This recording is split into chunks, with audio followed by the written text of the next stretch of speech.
I want to start off by asking a question, okay? I want to know, if I say the word boundary, what comes to your mind? I'm sorry, say that again. Like a line, okay, like a demarcation of some point. If I say, actually, give me some more. What else? Who else? A limitation, okay, good. What else? Roadblock. So there is a distinct something happens here and something happens over there kind of thing. When I think of boundaries, I think of like a fence around your yard, okay? And people have to ask permission, like, hey, Brian, can I come and I see you've got that awesome barbecue pit. I don't, by the way, but let's pretend. You have an awesome barbecue pit. Do you care if I come over and have a big party in your backyard? They ask, and I give permission. Let's say I give permission, say, yeah, come on, have whoever you want to come over here, do all this stuff on this lawn. Next day I come home, party's going on, I'm cool with it because they gave them permission to be there.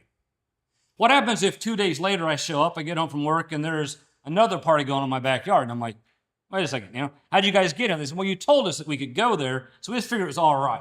All right? Here's a question for you. Do fences on properties benefit the homeowner or the neighbors? Both, right? Professional boundaries protect both the patient and those in the helping relationship. When I say the word professional boundaries, put those together, what comes to your mind? Respect? Okay. Ethics, okay. Let me start off by saying this. Why do we have to know about boundaries? Here is what I would strongly, strongly believe. If you intend to have a career in this field, if you intend to have a satisfying, long career in the helping relationships field, the one thing that we will all have in common is boundaries. Is boundaries. Healthy boundaries are absolutely necessary in this field. When we talk about professional boundaries, who are boundaries for, by the way? If we said a neighbor benefits and the homeowner benefits, who benefits from professional boundaries? You or the patient? Both, right? Let's start this thing, though, because we by nature, just because of who we are as humans, are selfish people. We need to know, first of all, why do I need healthy boundaries? Then I'll be convinced why they need healthy boundaries. Why do you need them? The number one reason you need healthy boundaries is to prevent burnout. You need to have healthy boundaries in this field or you will very, very quickly burn out. You need to have healthy boundaries because there is a limit of energy that you have. If you could picture it as emotional energy is a pack of cigarettes, there's only 20 there, and once you give out all 20, there's none left to give out anymore. Emotional energy is kind of the same way. You only have a certain amount of units that you can give out.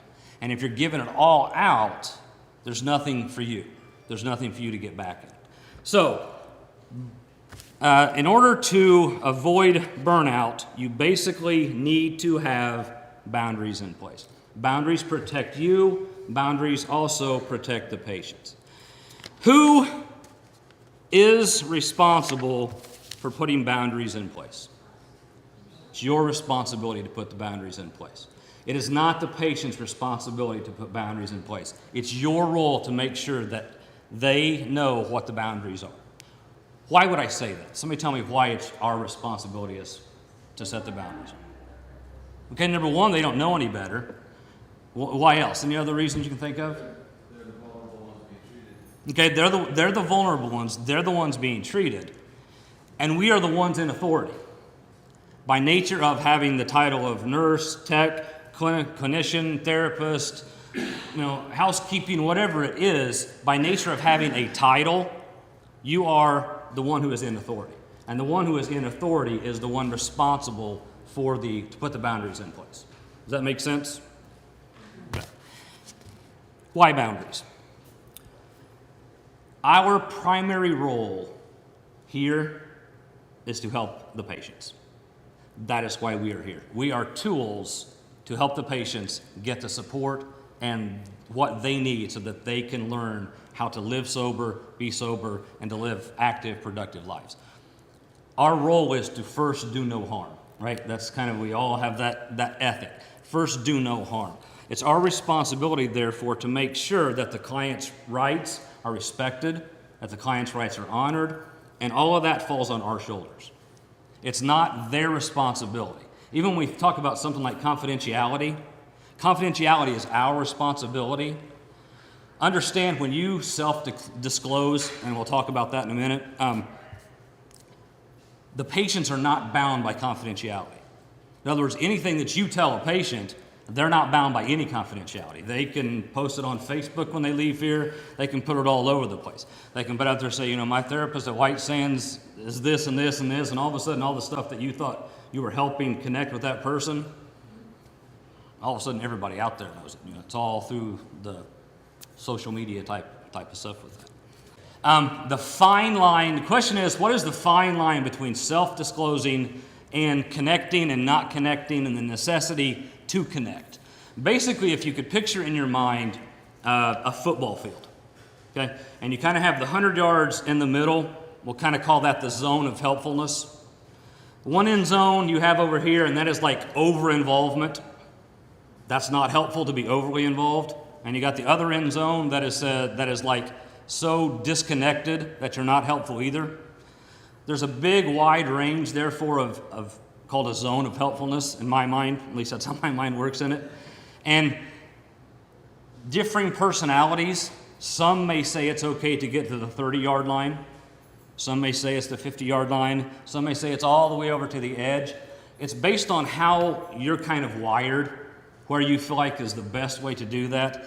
And it sounds like I'm trying to evade your question, but I'm not, because it's a gray area.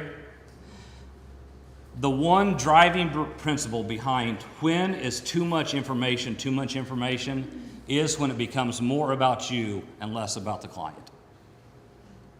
Patient, sorry, we call them patients here. When it becomes more about helping them, in other words. We should always pause and think, okay, before I share this, why am I sharing it? And if someone were to come up to ask me, say, that was some personal information, why did you share that? I should have a really well-reasoned argument as to how it served the patient best to know that. And would it have harmed them if they didn't know it, in other words? The number one question everybody wants to know as addicts and alcoholics, they always ask us as therapists, and I'm sure you guys as well, what's the one thing they want to know about you? Are you an addict, right? Because if you're not, the assumption is there's no possible way that you can understand me well enough to help me. However, the other side to that is, don't treat us all the same, right? Well, you can't have it both ways. So the answer to the question, sometimes it's helpful to let people know. Sometimes I just ask, how is it going to benefit you if you know? Because it doesn't matter. It is irrelevant whether or not I was an addict or not, whether or not I can help you. A cancer doctor does not have to have cancer in order to help someone who has cancer. It's part of the education, it's part of the process. Because if you're good at working with people, you're good at working with people, and you can transfer those skills across the board. So let me answer your question. Rather than saying how much is too much, let me dig through my slide and we'll address that one. The problem with self-disclosure, that kind of TMI, too much information zone that we're in, is that it gives sometimes the false impression to the patient that we're now friends. The number one thing to understand in treatment is you are not patients' friends. Again, we are not their friends. That doesn't mean that we don't have a connection. There has to be a connection. We have to be somewhere between let me tell you every single thing about myself. Let me show you my kids, my house, my phone. Let me show you my budget. Here's all this stuff, that over that, to the point to saying, hey, Brian, can I get... You have to be involved somehow. The question is, how much is too much? And again, the guiding principle in my thought is, I share it because if I didn't share it, it would harm the client. And again, if our number one purpose here is to benefit and provide help to the patient, not only do we have to ask the question, will me sharing this information help them? But also, just to kind of be on the safe side, especially if you're one who kind of feels like they overshare too often, draw back a little bit and say, not only will I think it help them, but will it harm them if they don't know this? Does that make sense? Okay. Self-disclosure takes the focus off of the patient and puts it on us. And that's not what we're here for. Why I think this is a challenge sometimes in this field is because we are people who like to help people. However, there are also a lot of people who get into this field who need to help people. In other words, they get their fulfillment and meaning and purpose in life through helping people. If that's part of your personality, I just say be careful, because burnout's really, really not far behind. Again, self-disclosure time. I burned out on one career and won't do it again. That's why I can speak to boundaries a little bit better than others at the time. Knowing what your role is and performing your role to the best of your ability, but realizing we are here for them. We're not their friends. We are professionals here to help them, in other words. Sometimes self-disclosure helps. Sometimes it's a way, to say, I've been there, done that. But oftentimes we just kind of share it, and it gives the illusion that we're friends. The problem with, by the way, the creation of the illusion of friends is friendship implies give and take. And so if I come in and I'm like, say I've been shared a lot of stuff and I feel closer to, a certain patient than another patient, and they walk by and hear me, talking to Lindsay and saying, kids are sick again, that kind of thing, just making small talk. If as a friend they have an emergent need that day, because we're friends and because they're extra sensitive to me at that point, they may not talk about what they need to talk about that day because, we have this mutual relationship. So it's like, I'm going to wait a little bit and won't talk about it because I don't want to bother Brian. We are here for that. We are here actually for them to use. Not to be so bad as to say we're like a chair in group, but we are a tool for them to use is why we're here. One of the unique things about this facility and this kind of treatment is we spend so much time with the patients. It's not like a lot of the ethical things and a lot of the boundary stuff really is easily applicable when they come to our office 1 hour a week and leave again, kind of thing like that. I think it's really important, at least from my perspective and from the clinical perspective, is that I make it very clear to all of the people that I sit down with my patients that, especially if they're staying local, if I see you out, I will pretend as if I do not know you. I will walk right by you. If you say hi to me, I will respond in kind back. But it's as if we have no idea, because it's for their protection. It builds in a protection. It builds the awkwardness of, how do you know that guy? Mm-hmm. I think sometimes that's a good principle to have for yourself. It's kind of like the idea of gift giving. It's one of those ethical things, the boundary issues.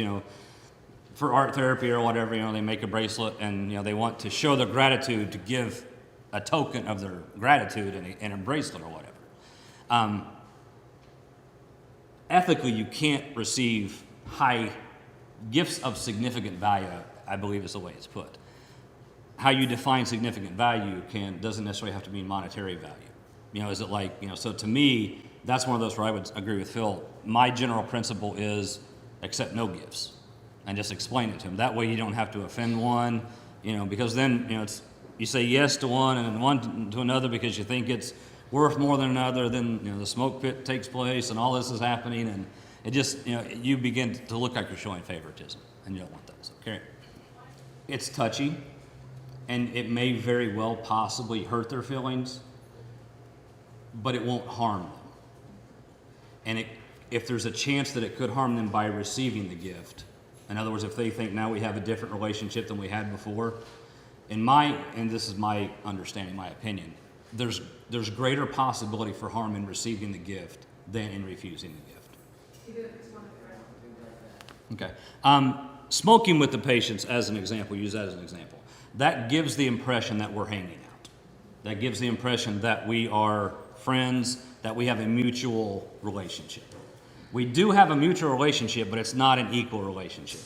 The one thing, just kind of practically, that happens in this field, not often, but enough that it needs to be addressed, is with sexual inappropriateness that takes place from, therapists down to patients. All of those begin at friendships. It never jumps right to that. So it actually begins at that friendship. So number one, you put yourself in danger in that. Remember, and I'm not one, I love every single patient that we have and love all you guys and all that stuff too. But don't forget that you put yourself in danger at times by creating that we're buddies. Because we're not. We're not buddies. We're here to help them. And again, that whole idea of the image of friendship, the danger in that is they may not want to overshare with you because, you've shared, I'm having a bad day, or this person's on my case, or, Incidentally, oversharing with patients, especially about stuff that goes on in the facility as a whole, puts way too much pressure on the patients. If we're short-staffed, there is no reason they should ever know it. If we got 25 incoming that day, they should have no difference. If you have had a bad day, a really, really bad day, and you're in a bad mood, when you walk inside that gate, they should have no idea. It's about being a professional, and no matter where you're at on that. And so friendship and those kind of things break down those barriers, and it gets confusing. You no longer know what the roles are. So, is that good enough? Okay. And the oversharing, by the way, in meetings, sharing meetings is the same thing. You just kind of, I worked in the past with paranoid schizophrenics as part of my internship, and that's why I can't stop myself from parking over where no one can see my license plate. Not because I fear that they will harm me, but sometimes they overprotect you and they find out different information. And I've had one that actually attacked somebody because he thought he was protecting his therapist. That's what he was doing. And he got the information from my kid's an honor roll student at X number, X school, and 2 and 2 together, internet search here and here, and was able to find it. So don't forget it's not a healthy population. If it was a healthy population, it'd be boring, first of all. But just be wise, just be wise. With that, hugging is such a cultural thing too. But again, in our minds, what always has to drive it, and if you hear me say one thing, is this: does it benefit the client? And will it harm them if this doesn't take place? And generally, a lot of the stuff, you're able to take a lot of the stuff that we do and say, I don't know if it's going to help, but if there's a possibility it's going to harm them, I don't want to do that. The last thing I would want to do is go into this field to harm people. So, and with that, because we don't know. It's like asking permission, and if people have, sexual abuse issues, trauma issues, stuff like that. That's like, before coin out, though, I know as therapists oftentimes they do, because you spent 6 weeks, but I always ask anybody, I know who is going to be uncomfortable with it and who's not, to ask that permission, because they have the right to say this is my space and don't come into it. That's actually a good answer too with your question, Debbie, about the gifts. It's frowned upon in my profession. That way, it kind of in a way gets you off the hook kind of thing. Also, they're like, blame the man kind of thing. Yeah, anything that gives the impression that this is anything other than a professional relationship is irresponsible on our part. One thing to remember from this: we are here to help, not to do harm. And so always ask the question when there's boundaries: does it help? Does it harm?